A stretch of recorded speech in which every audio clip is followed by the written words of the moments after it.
Dear students, this class from higher secondary semiconductor lesson. In the previous video, we discussed from semiconductor lesson classification of solid but based on its nature. But now the same classification of solid based on its electrical properties. Based on its electrical properties, there are three types of solid. That one is conductor and semiconductor, then insulator. Okay. So now I can differentiate these three solids based on its energy level diagram first. Okay. So this is explanation as well as the difference. So please see that. First of all, conductor. If you observe the conductor, say for example, let's take single isolated atom. So it is single isolated atom. So we know very well if it is single isolated atom, this is different energy level. Say for example, this is outermost orbital. This is valence level. Okay. Suppose if these electrons will jumping from this orbit to the outside, this is known as, that is conduction level. This is for single isolated atom. Like that, crore and crore atom is there.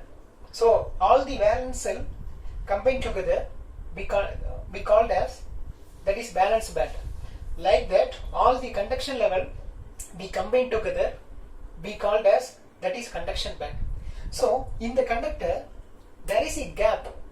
Okay, generally the gap between the valence band and the conduction band, valence band and the conduction gap, that is energy gap. So now we can say here valence band and the conduction band, it will be overlap each other, so that energy gap is zero. So this is very important point. So energy gap, that is forbidden energy gap or energy gap value 0 for the conductor. But in the case of semiconductor, here the energy gap is somewhat low comparing with the insulator. So here it is a valence band. So if you observe this valence band, here it is almost filled. Okay, almost filled, not completely filled. So if it is this almost filled means, then what is it? Conduction band. So conduction band, it is almost empty. So when we applying the temperature, when we increasing the temperature, that means connected with the battery, so that electrons, the valence electrons is moving from valence band to conduction band. So this gap it will be overcome.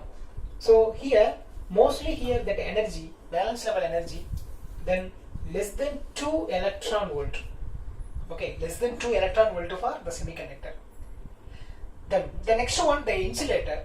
If we comparing with the semiconductor, that energy gap, here the energy gap is very high. So this energy gap almost greater than 6 electron volt will come. Greater than 6 electron volt will come. For glass, nearly 10 electron volt.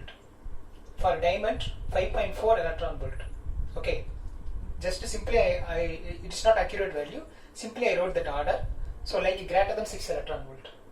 Right. So now, let's come for the conductor. Sorry, semiconductor.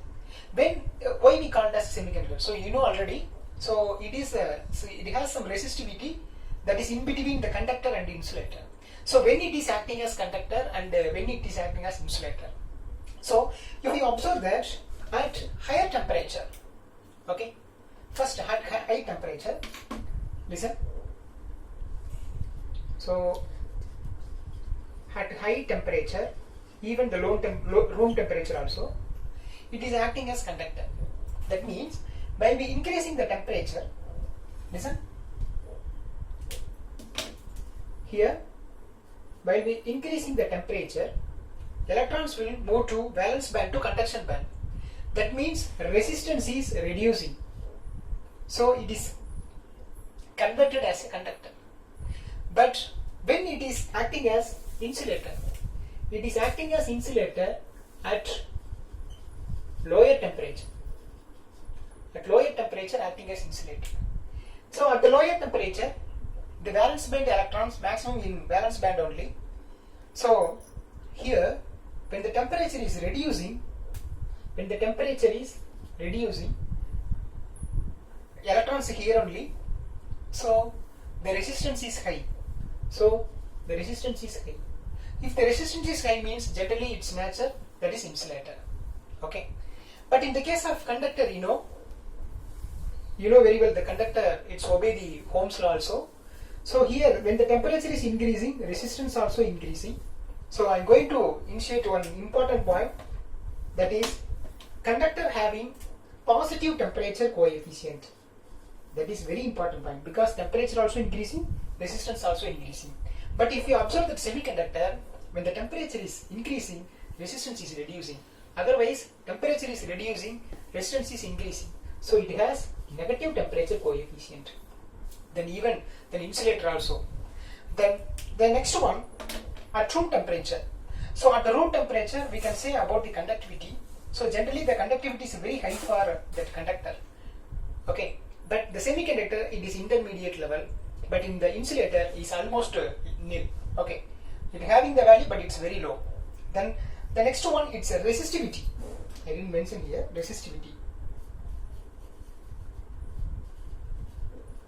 It's a resistivity.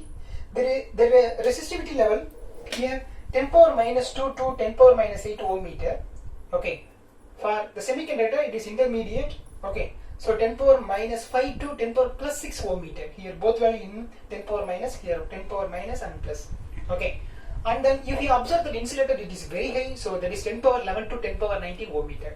That's all. The last one, the maximum, that example for the conductor, most of the metals, and semiconductor is silicon and germanium, and then insulator we can say rubber, glass, mica, diamond, like that we can say. So especially for the silicon, what is that? The energy gap value is, that is 1.1 electron volt. In the case of that germanium, that is 0.7 electron volt. Okay. Then if you observe that glass we can say that is 10 electron volt. Okay. That is the energy gap value. Then if you observe that diamond, we can say that 5.4 electron volt. This is some importance value. Okay. Okay, students, now you know the classifications of solids, the based on that electrical properties. Okay. In the next class we can see that the different types of semiconductors. Okay. Thank you.